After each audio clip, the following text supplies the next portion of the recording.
Nakalasalamat Mallari. Maputa. Secretary Patricia Licuanan, Chair, Commission on Higher Education, Congressman Roman Romulo, Dr. Myrna Mallari, President, Tarlac State University, Board of Regents, officials, staff, and alumni of the Tarlac State University, honored guests, ladies and gentlemen, good morning. Normally, Tagalog ang talumpati natin. Inisip ko sana Kapampangan, kaya dinesisyonan po ng ating mga writer gawing English. Democracy ito, kaya kung minsan, sila nasusunod. Ayusin ko lang kung konti ito.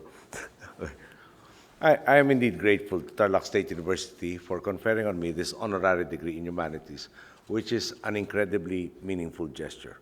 After all, I am a son of Tarlac, and it warms my heart knowing that none other than my fellow Tarlaceños recognize what the entire nation has achieved these past 4 years and 11 months.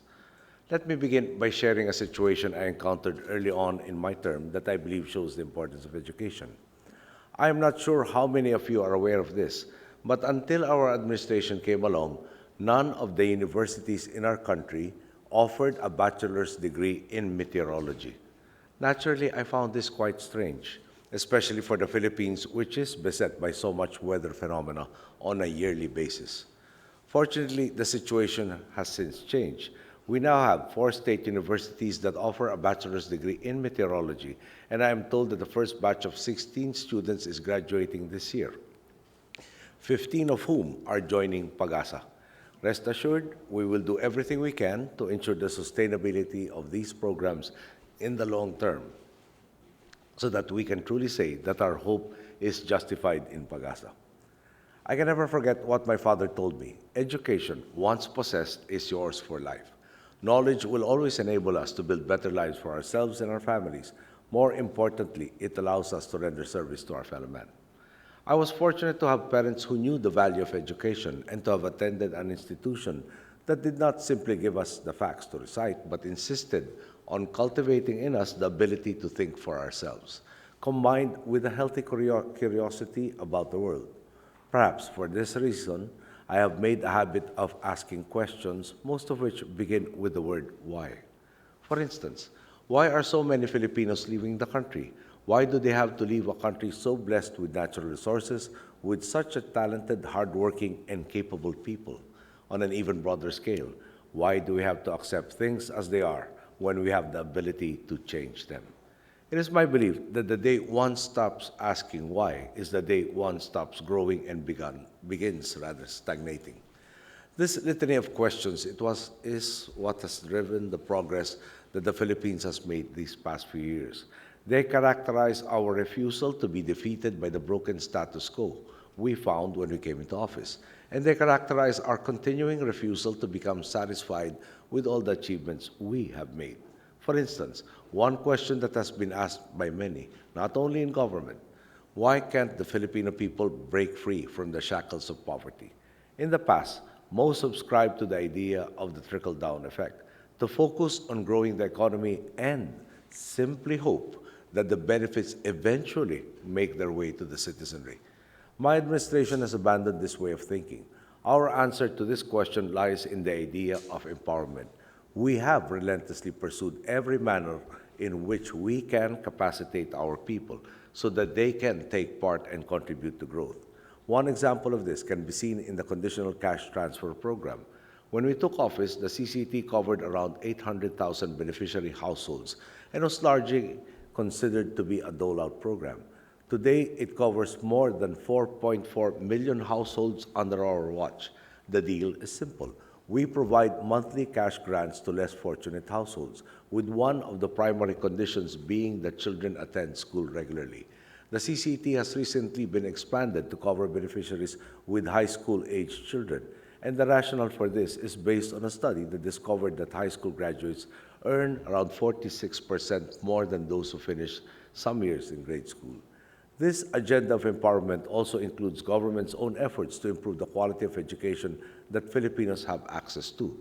The Technical Educational and Skills Development Authority, or TESDA, has forged partnerships with the private sector to improve the way we train scholars for future employment.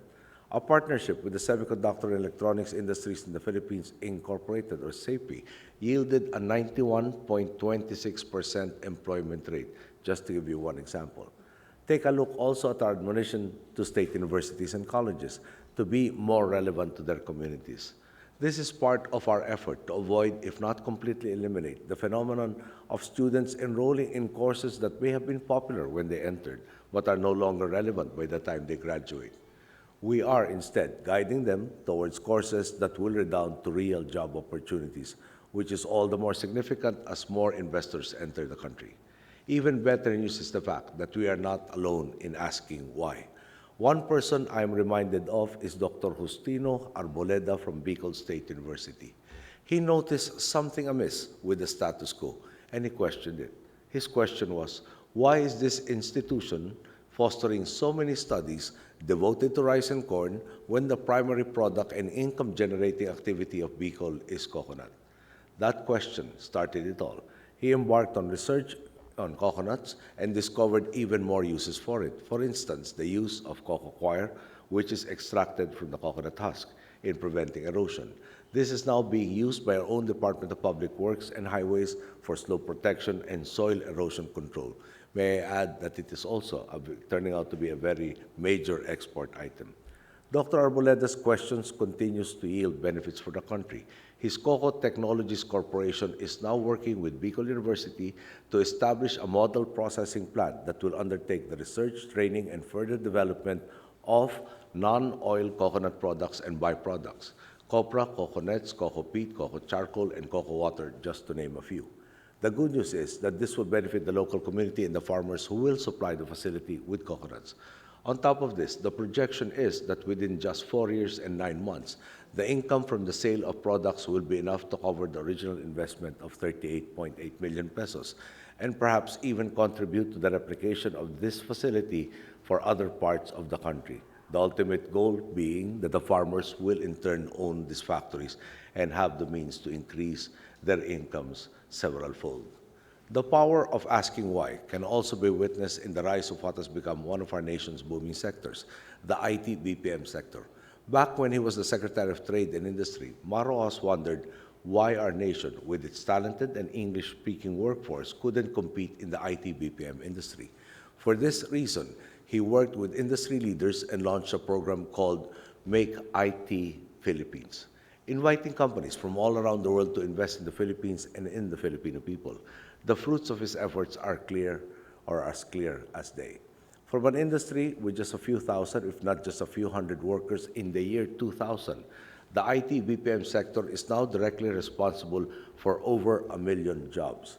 This does not include the 3 to 5 more indirect jobs created for each direct employee. On top of this, the DTI projects that by 2016, the industry will be employing more than 1.3 million employees, direct employees, and making revenues of around $25 billion. Of course, I must emphasize that the effects of this industry's success expands far beyond the National Capital Region. As long as schools can supply the necessary talent, companies will have no qualms about setting up shop in the countryside.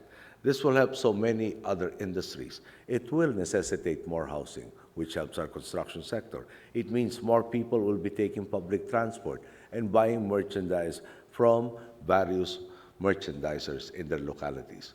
Ultimately, it accelerates development in our rural areas, which increases the capacity of families to send their children to colleges, subsequently deepening the talent pool that can attract even more businesses to set up shop.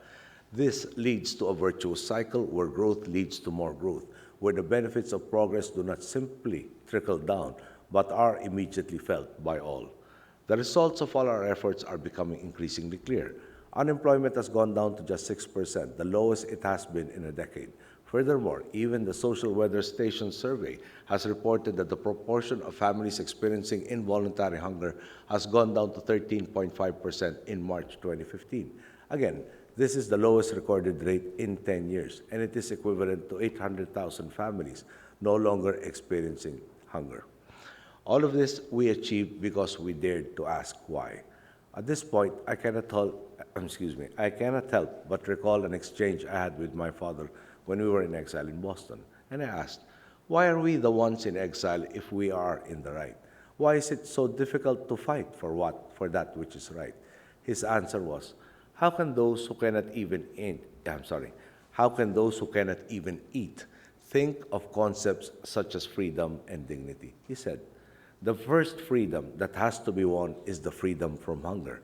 Otherwise, all other freedoms are meaningless. This was one of the earliest instances where I saw the value of asking why. My father's answer, and that also of my mother's guidance, has guided all the decisions I have made as a public servant, and the results are clear. I am hopeful that having seen our resurgence these past 4 years and 11 months, our countrymen will protect the progress we have made, that before I step down from office, they will have cast their votes for a successor who will build upon our achievements. Nevertheless, until the very last day of my term, I will continue working with my countrymen, who are my strength, towards building a greater Philippine nation. I will continue to ask why. I will continue to show that indeed the Filipino is worth fighting for. Thank you. Good day.